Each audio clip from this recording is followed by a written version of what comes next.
Welcome to the Border Chronicle Weekly Roundup, September 26th. September 26th. Yeah. Is it the 26th? Oh my gosh.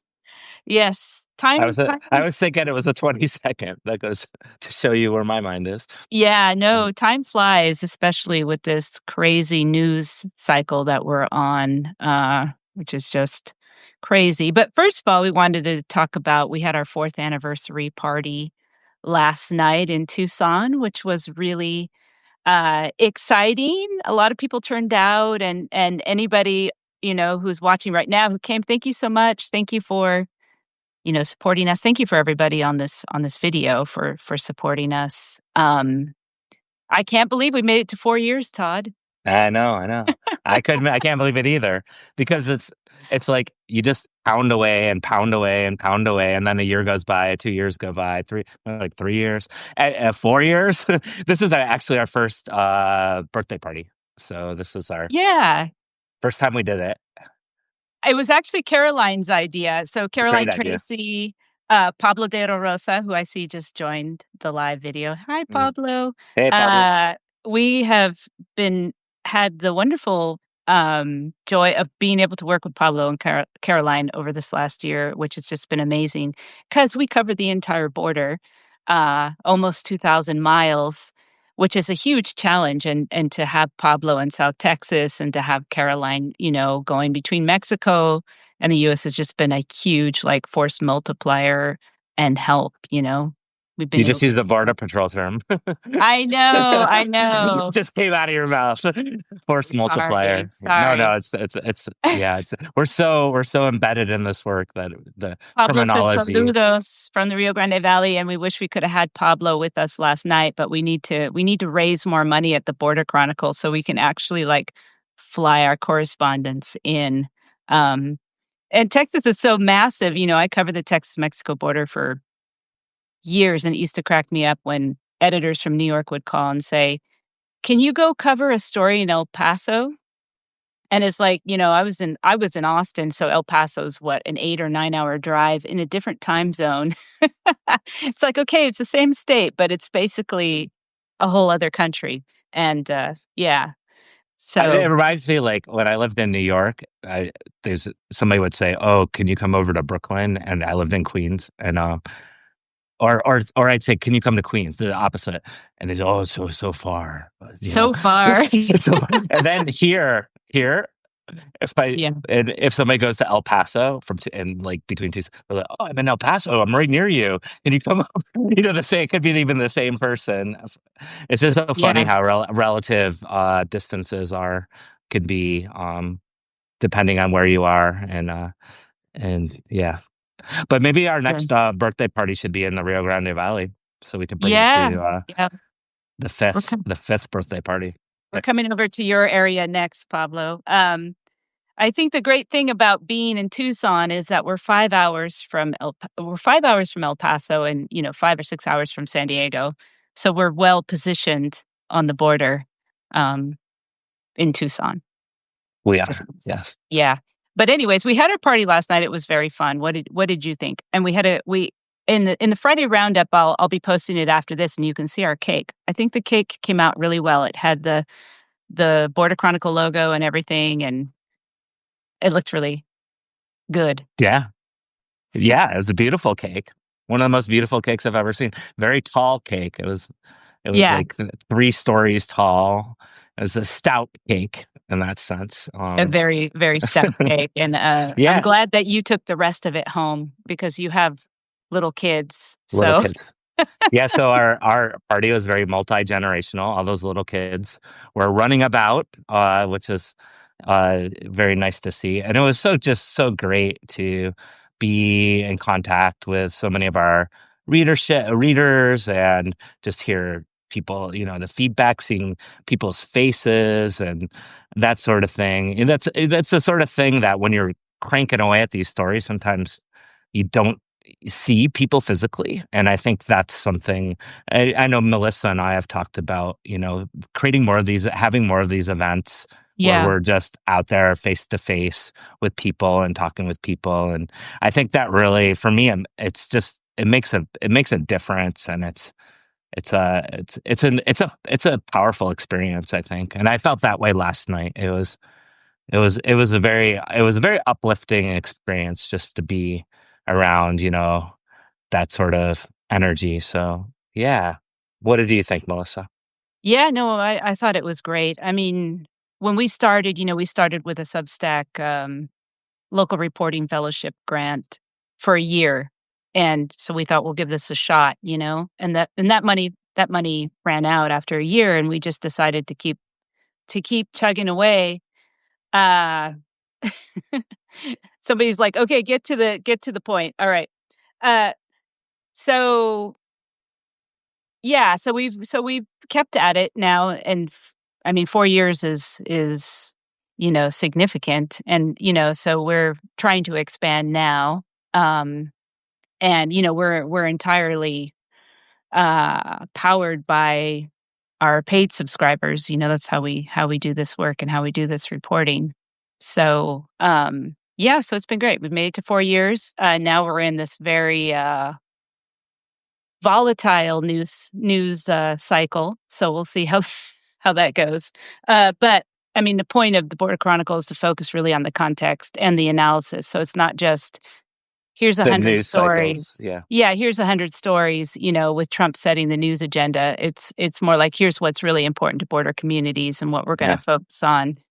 And I think we should segue into Scott Warren. So you did a really interesting podcast with Scott Warren uh, this week for the Border Chronicle. And I mean, that trial with Scott Warren and humanitarians was like a huge, huge thing during the first Trump administration. And I don't think he's ever really talked about it in depth until now about exactly what happened. So I was wondering if you could talk about that, like why is Scott coming forward now, and about the conversation that you had with him for the podcast. Yeah, sure. Well, I encourage people to go listen to the podcast. It published yesterday, and when you do, you can hear Scott's words, and you can hear his tone, and his tone is very thoughtful and reflective. And one of the things that he mentions is that he took a lot of time after this trial, and a very high profile trial that ended in 2019. So it's been a while Mhm. to then process and really reflect upon what happened, and to really think about that and then be able to articulate that in a way that's collaborative, in a speakers series, what he calls the speakers discussion series that he's going to start this year. And there's all the information in the notes of the podcast, so you can go check it out. But for people who are unfamiliar with Scott's story, what happened, he was facing in 2019, but it was over a span of doing humanitarian aid work for No More Deaths in the town of Ajo, and that's about probably 2 hours west of Tucson, Yeah. in the West Desert of Arizona. And people who aren't familiar with Arizona, the West Desert is the geographical location, probably the most difficult crossing for people crossing the border, as far as just isolated area. This is probably the hottest area of Arizona. It's close. You think of Yuma and the temperatures that Yuma gets, and so from Ajo, there has been a concerted effort now for quite a long time of people putting humanitarian aid in the desert, particularly water and water drops. And there's been a humanitarian aid station in Ajo called the Barn. And so Scott was very much a part of that. He actually moved to Ajo, as he explains in the podcast 12 years ago, and he was working on his dissertation, but he got really involved in the humanitarian aid work, and he ended up facing there was two pieces to it. One was that along with a number of other volunteers, humanitarian aid volunteers, were charged with a misdemeanor for putting water out on the Cabeza Prieta Wildlife Refuge. So So I it wasn't literally a littering charge, but it was like abandonment of property, I think it was called. And then the second thing he got charged with was actually three felonies. So these felonies were he was facing 20 years in prison, and the felony charges were based on that he was in the quote unquote barn, the humanitarian aid station in Ajo, helping two young men from Guatemala, I believe. And then Border Patrol was staking them out, and Border Patrol then raided the barn and arrested Scott along with the two men, and then he was charged with harboring and conspiracy to harbor, harboring on both for both men, and then conspiracy to harbor. So there was three counts. He goes into all of that in the podcast. He goes into pretty big detail what happened and the amazing outcome of this Mhm. trial, which I'm sure most people are familiar with, that he was acquitted. After the first, there was two trials. The first was a hung jury, and then the second, unanimous decision that he he was innocent of those charges. Which, in my opinion, I mean, it's hard to say what's a precedent and what's not, but that's definitely seems to be somewhat of a precedent as far as humanitarian aid work. It was definitely something that went against the currents of the first Trump administration that was really trying to come down on humanitarian aid work.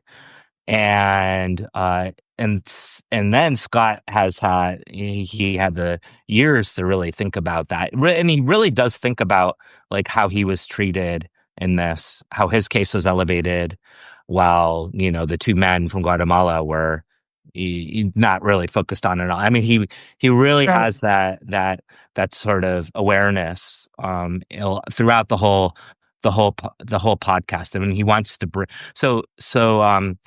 Again, I encourage you to go listen, but the whole idea of the speaking tour is more of a discussion tour. That's what I gathered from it.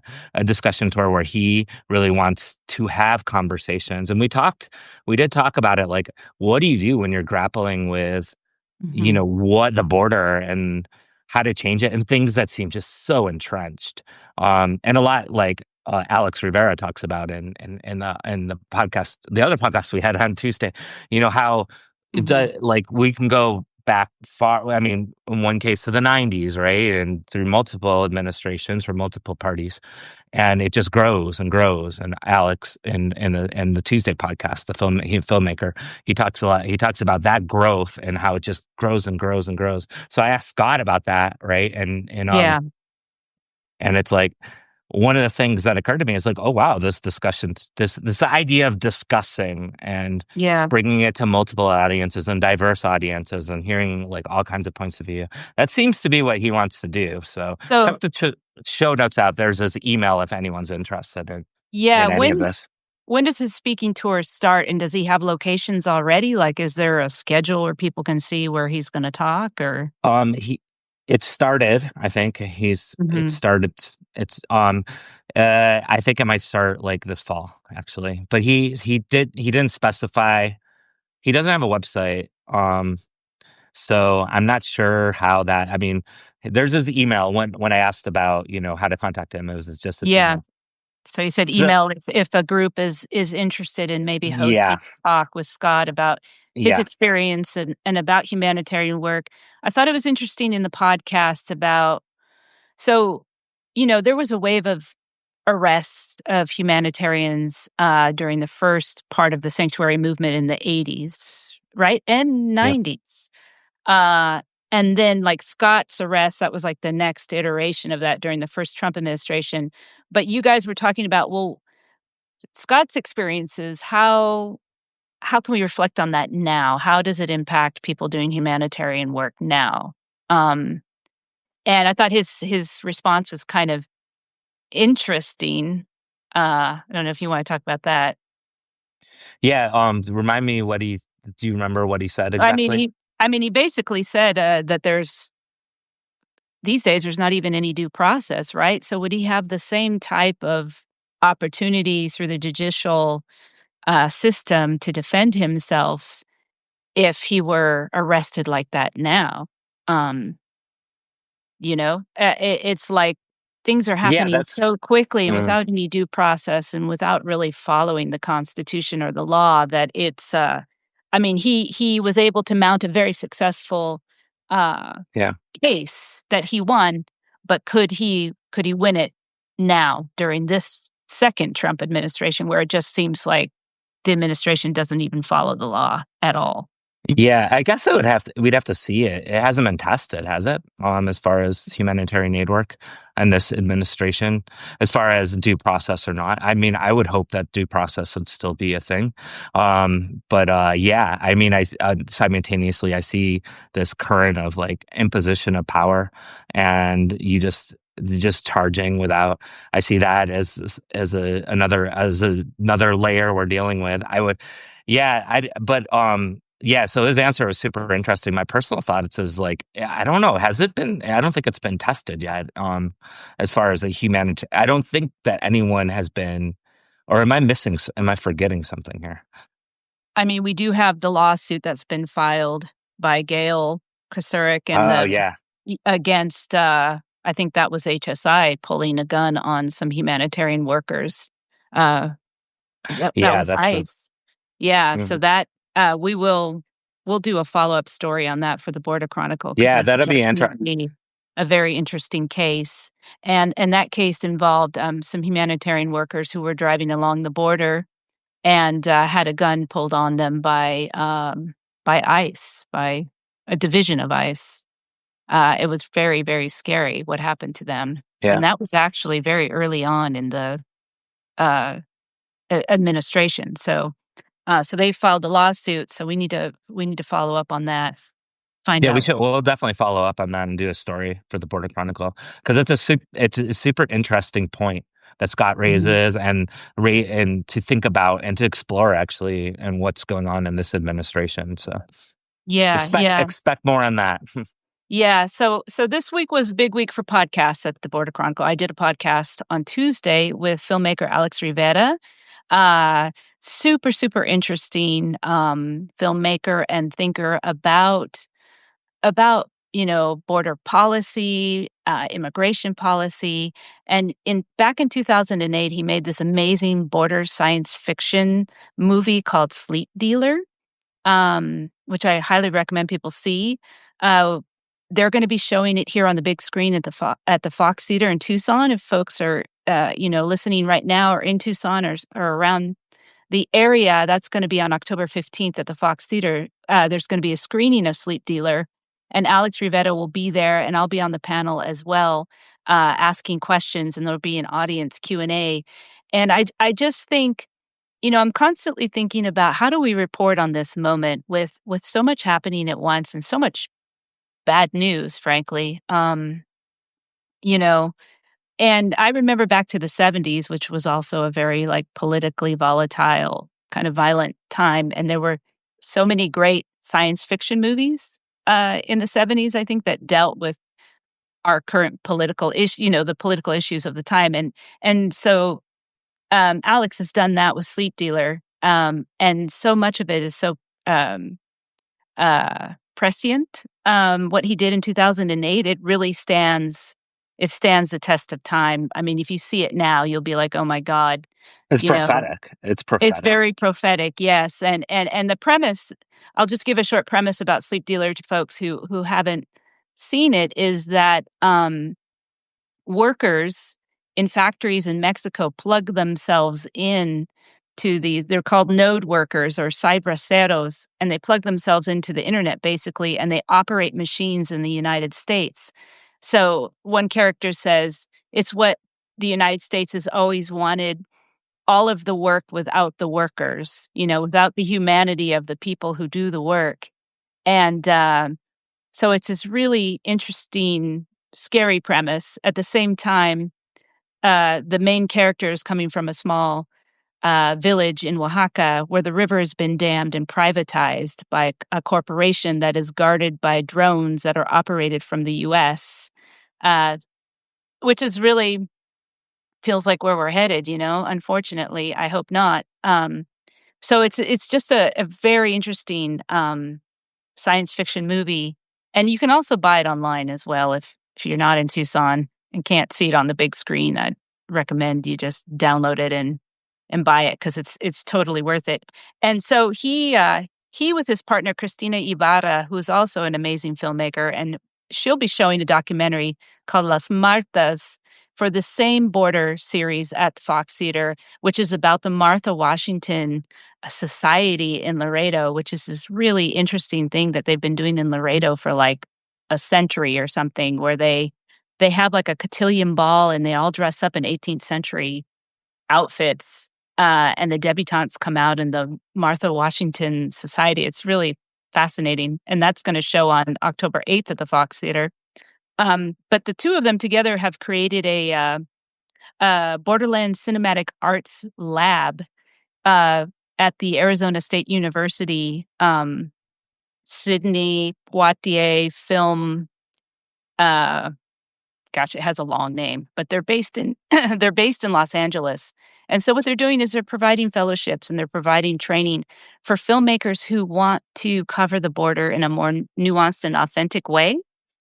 So it's really cool what they're doing is they've started this like lab, to also to champion like Latino filmmakers too, because there's such underrepresentation of Latino uh film work and TV work. So, it's really neat what they're trying to do, and they just, announced their first, fellows who are working on, like, border-themed, films. So it's pretty neat. So, yeah, so check out Sleep Dealer, and the work of Alex Rivera, Scott Warren's podcast, which is really interesting, the conversation that he had with Todd, and, I'll be, publishing the Friday Roundup in just a minute with some other top headlines from across the border region. God, there's so much going on. Now we have this like meeting on Tuesday with all of the military leaders from around the